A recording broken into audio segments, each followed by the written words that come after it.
Well, good evening and welcome to Tucker Carlson Tonight. Today was a big win, or seemed to be, for Republicans in the Congress. Democrats caved to their demands. The government is back open. Ed Henry will have details on that in just a minute. Also, there are new text messages tonight from the FBI with stunning revelations about the Hillary Clinton investigation. Even if you think you know a lot about it, stay tuned. Pretty remarkable.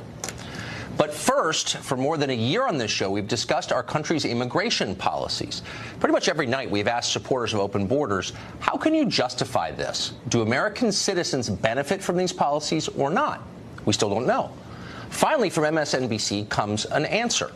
On her weekend show this Saturday, anchor Joy Reid interviewed a genealogist who had done historical research on my family.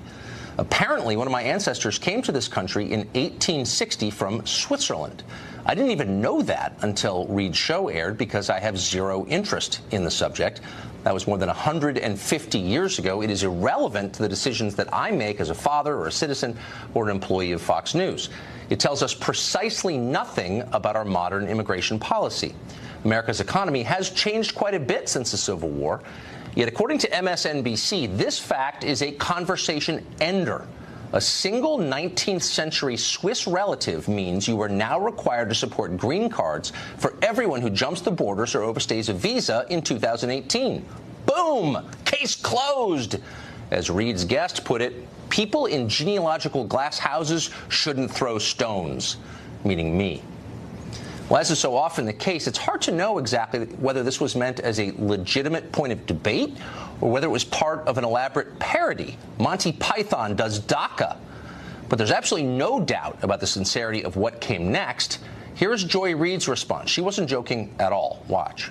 Tucker's been one of the most sort of aggressive at putting forward what a lot of people have seen as a pretty blatantly white nationalist view of what immigration should be like. So Joy Reid is accusing us of racism. Let's pause for a moment and savor the irony of that. Reid's entire public career has been built on race baiting. Try to watch her show for 20 minutes and see for yourself. This is the woman who urged the Democratic Party to give up on white voters who voted for Obama and then Trump, saying their votes weren't worth fighting for. That was last August. In October, she suggested that White House Chief of Staff John Kelly was somehow a bigot because he grew up around Irish Catholics. After House Majority Whip Steve Scalise was shot and nearly killed by a progressive activist last summer, Reid openly wondered if we should hope for his recovery. Watch. It's a delicate thing because, you know, obviously everybody is wishing the congressman well and hoping that he recovers. But Steve Scalise has a history that we've all been forced to sort of ignore on race. He did come to leadership after some controversy over attending a white nationalist event, which he says he didn't know what it was. He also co-sponsored a bill to amend the Constitution to define marriages between a man and a woman. Because he is in jeopardy and everyone is pulling for him, are we required in a moral sense to put that aside at the moment? So when Joy Reid accuses you of harboring racist thoughts, trust me, it's projection.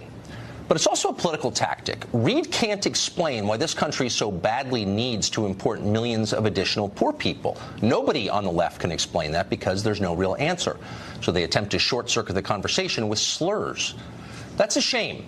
Immigration matters. It determines who lives in this country, who chooses our government, who shapes our future.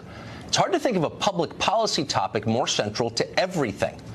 We've tried our best to discuss immigration reasonably and with civility. Most of the time we succeed, not all, but we try. We tried to make a rational case for what we think ought to be done.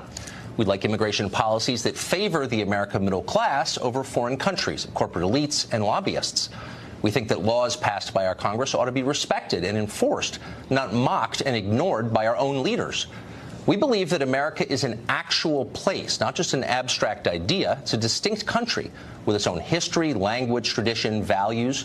Change, when it comes, ought to be thoughtful and incremental.